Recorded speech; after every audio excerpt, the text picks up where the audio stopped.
Spoznaj so mnou Mary Kay, časť 6. Vône s príbehom. Podľa čoho si vyberáte vône?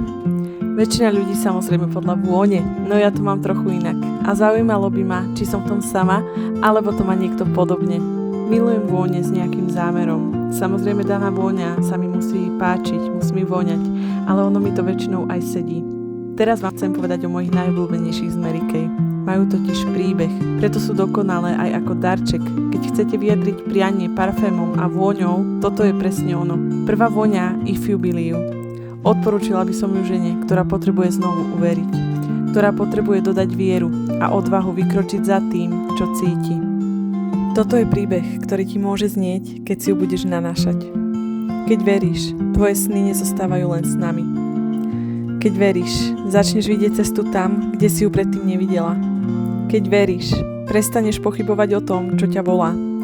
Keď veríš, tvoje sny sa stanú smerom.